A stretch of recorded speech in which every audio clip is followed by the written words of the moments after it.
Hi. So today I'm going to do a quick Qigong set for you that you could use as a daily practice. It's neuro-targeted Qigong, and that means that it's here to regulate and rehabilitate the nervous system, which in turn, these postures, they impact our mental health, our mental state, and our energy levels, what's available in as a physical energy level in our body. So with the certain postures or postural gesturing, we influence the spinal anatomy. The nerves that run out of our spine, if they're influenced, affect brain, mood, cognitive function, and available energy. So with the breathing today, it's going to affect and exert hormonal changes in the bloodstream. And we're going to start right now, so let's get ready. Okay, so what we're going to do is first we're going to gong in. Gong in is a very traditional way of opening Qigong, and it's a sign of respect. Okay, so I've had several teachers of Qigong over the years, and everyone was very traditional, so that's why we're going to do it. So there's a point here called Higu, okay, large intestine 4.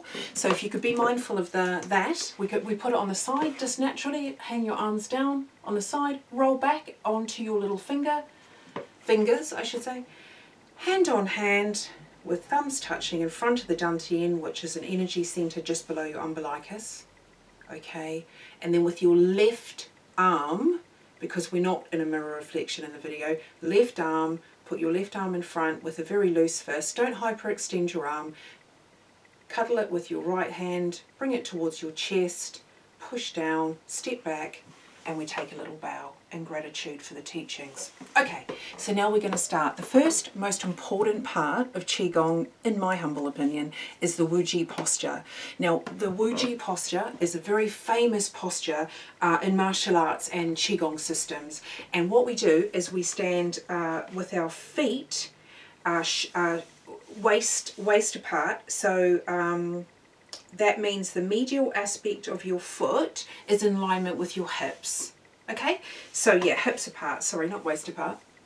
And so what we do in this posture is we tuck our sacrum in, if you like. So we're used to having, say, our buttocks out, but we just tuck it gently in because we want a nice elongated spine, not straight like steel, but elongated. And we're also mindful that we've got a point here called Bahwei, and that pulls us up to the sky or to heaven, if you like, but it's bouncy, it's a rubber band. Okay, so we're not fixed, we're bouncy, we're malleable, and we've got soft knees, tucked in waist.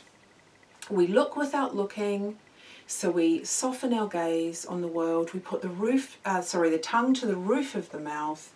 We hang our arms down. We act as if we've got hard-boiled eggs that we're holding under our armpits, because we want a little tiny hollow there to allow the chi to flow. Arms hanging down, palms nice and soft. There we go. Elongated spine.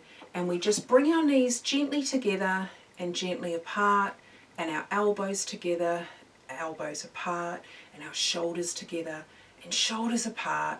And we tuck our chin in backwards like this, not tuck under, we tuck back, and we have nice anatomy there.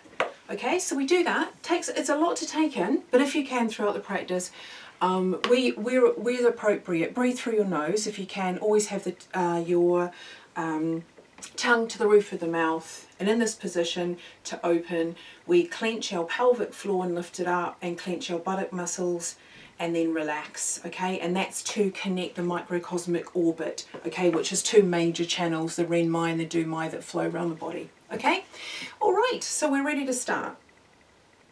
So the first move we're going to do is called Embrace the Mountain from the Sherpa system.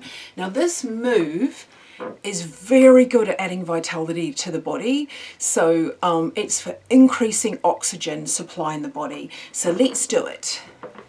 The first thing we do is we concentrate on the arms, and then we'll add the feet in. Okay? So feet are shoulder width apart. Okay? So we breathe in with our arms to shoulder height. Try and keep your shoulders down, and then we keep breathing in.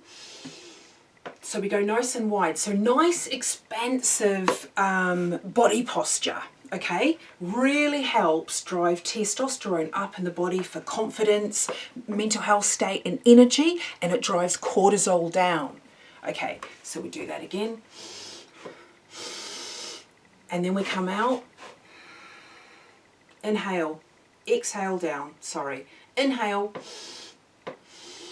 Now with this, I don't want you to get dizzy, but I want you to be mindful that I want you to take as much oxygen in as you can into your lungs, okay? And you can breathe through your hands, your nose, breathe into your lungs, and take as much energy in as you can, okay, from your environment. And when we get to this point, you start breathing out.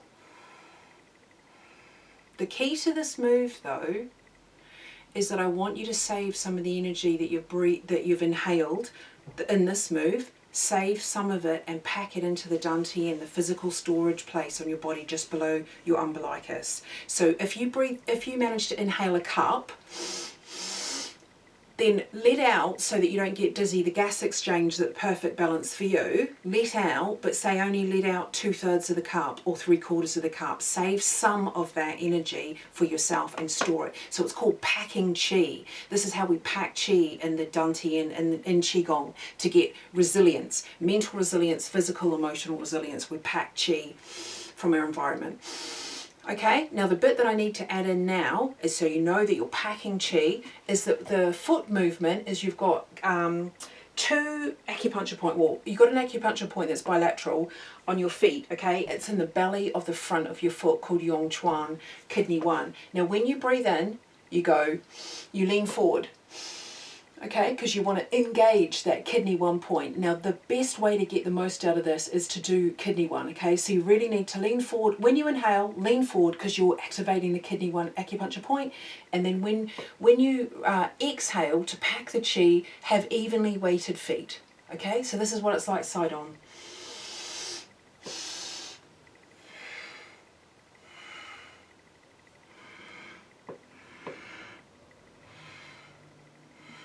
Okay, and front on.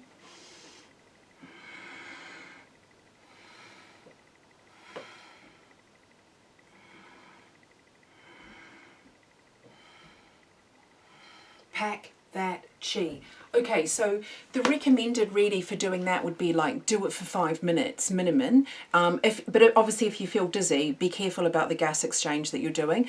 5 minutes, or you could count, do it 50 times, whatever suits your mind. Some people find it more relaxing if they're occupied by counting, and other people want to drift and just be dreamy and do the move, but you know, like just be mindful of the clock. But that is a nice standalone move. If you're fatigued during the day and you know that you just feel like mentally or physically that you're exhausted, try doing that move on its own. Don't worry about doing the gong necessarily or the Wuji posture. I mean, be mindful of good posture, please, if you can. But what's great about that move is it really and truly invigorates the oxygen supply, and you feel it. You really feel like you wake up. So it's a great move, okay, for fatigue. Okay, so the next one is rowing the boat. This is from the Shubha system as well. This one really targets moving O2 into the blood vessels. So again, it's really quite invigorating. It's great for fatigue and low mood. It's really helpful to lift the spirits, lift the energy availability in the body. So with this one, there's the move to really drive energy into the body is called a double horse stance. And what you do there is you always, in Chinese medicine and Qigong, is you step left. If you need to widen your stance, you always step to the left. And the stance is that you're now shoulder width apart instead of waist. So what you add, the medial aspect of your feet, okay, are in line with your armpits is the easiest way to remember. That's how far. And then you bend down a little bit, but as if you're sitting on your coccyx. Your knees are not to go over your toes, and you're sitting on your coccyx. So you've got your 2 feet and your coccyx as if it was a 3-pronged stool. Okay, now if this is too much for you, you've got knee injuries or low back pain, please don't assume this posture. What you can do is you can go back into waist movement, where the 2 feet is if you have 1 foot in between each, so it's just natural. Okay, so you go into the natural pose. It'll still work for you, this move. You don't have to worry about that. But if you're you're quite limber and you're okay, step left and go medial aspect of feet is in line with the armpits instead of the other modified version, which is in line with the hips. Okay, this move is assuming good posture, elongated spine, bach way connects you to the sky, to the heaven. We roll back and we breathe in. And we do a huge circle, okay? And then we breathe out when we come down to here. And again, we pack the chi. So we pack the chi in the dantian. And we just only in a little way, go up and down. Packing the chi, and remember, with your feet wide apart, you're in Qigong, you're actually classified as driving more yang into the body, which is, compared to yin, is the energizing, warming and uplifting chi or substance in the body. It doesn't matter if you get this or, you know, anything. You just need to be doing these moves, because actually the body will respond anyway. Okay? It's a bit like taking up jogging. You don't have to believe you're going to be able to run 5k, but if you just follow it, it just works, doesn't it? The couch to or sofa to 5k. Breathe in and pack that chi. Save some for yourself. Breathe out the perfect balance for you in the gas exchange. Rowing the boat over the lake. Pack the chi. So I would say, again, do that for 5 minutes to get the most out of the move. You can do it as a standalone move as well. It's really energizing, and it really does bring mental clarity. So give that one a go. It's a nice move. And if you need to, you can do it sitting down. Just remember to engage, please, the kidney 1 point, Yong Chuan, in the front of your foot. Okay, so the last move is called Nature's Fragrance Drift from the Stream. It's a very long name. This again is from the Sherba system. What this move does is it really does regulate the nervous system. It's very calming, but also what's fab about it is it actually draws in the energy that you've created from the previous 2 moves, Embrace the Mountain and Rowing the Boat, and you know, from a Chinese medicine perspective, it grabs all the energy in the limbs that you don't need it for out there, and it packs it in like a storage battery for when you do need it in your dantian. So it's always good to end a practice on this move. You don't have to worry if you're doing standalone moves about doing it, but let's do it now because we're doing a set. So with this move, feet just nice and roll forward, clench your toes to the earth, and then go even weighted because we want to engage kidney 1 again. And what we do is we sink down a little bit, a few inches. We put our palms, fingers touching in front of us, and we breathe out. Go at your own pace. Breathe in. Imagine the energy of the earth coming through your body to replenish you. If you don't believe in that, or you can't imagine that, it doesn't matter. As long as you're inhaling, get to the roof of the mouth, and then down, pack the chi, the excess chi, back into your dantian. This is all about restorative energy levels in the body. Down to the dantian. Breathe up and down to the dantian. Now I'm going to teach you now a modified version. So one of my mentors is a neuroscientist, and he's really into modifying this move to target specifically the vagus nerve, to regulate, modulate it, which is really important. Okay, so let's do that. So we're doing the same posture, okay, nice good posture. We're breathing up, get to the roof of the mouth and breathe down. And the modified version is this: we breathe up, we get to around the mouth, the chin, and we turn it into face washing. So we fully engage our face, the back of the cranium, roll under the jawline, touching the vagus nerve, and then we go down, pack the chi. So it goes up, face washing, back of the cranium, really engage your scalp, underneath the jawline, and hands go back to the dantian, up, back, and down. One more time, side on, up, breathe in, keep breathing in, and then we engage down the vagus nerve, breathe out, pack it into the dantian. There you go. Now that move there is really good for modulating the nervous system. Okay, you really feel the difference. So if you're upset, you're stressed, you're tired, fatigued, you just need calming, you can't sleep, insomnia, this is the move to do. Okay, the face washing move. Just keep doing that. And so the recommended amount of time for that, or we usually talk about it in repetition, is 50 to 100 times. But you will feel it. You can do it as a standalone. So if you find yourself stressed out, if you're at work, or you're at home, or you have a night terror and you wake up, or you can't sleep because you've got insomnia, or you're just plain exhausted, you can actually do this. It's not invigorating, it's calming, but it doesn't take anything away from you. So all it does is give you energy, because you're engaging kidney 1. Remember, you're bringing the energy of the earth as the ancients from China see it, and you're packing it back into your dantian. So it's a really, really nice move, and you'll feel it. You know, go for it and just engage it. It's really, really nice. Okay, so what we're going to do is we're going to end the practice now. And so we're, feet evenly weighted,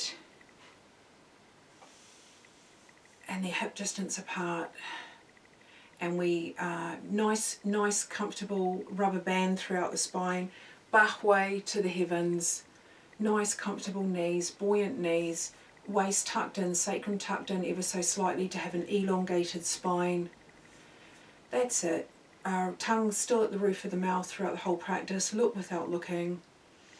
And we put our knees together and our knees apart, elbows together, elbows apart, shoulders together, shoulders apart. Wonderful. You can actually stay in the Wuji posture at the end of your practice for 5 to 15 minutes just as a standing meditation. Very powerful to help course and regulate the energy centers in your body for circulation, but actually also to regulate your nervous system. Okay. All right, now we're going to gong out. So remember the hegu point on the side, we roll it back over the fingers, little fingers, and palm on palm, front of the dantian, thumbs touching, left hand in front, not hyperextending, and to the heart center, not touching the body, packing it down, little step back, and a bow in appreciation to the teachings and to everyone around the globe today who's practicing Qigong. I hope you find this helpful, and thank you for your service.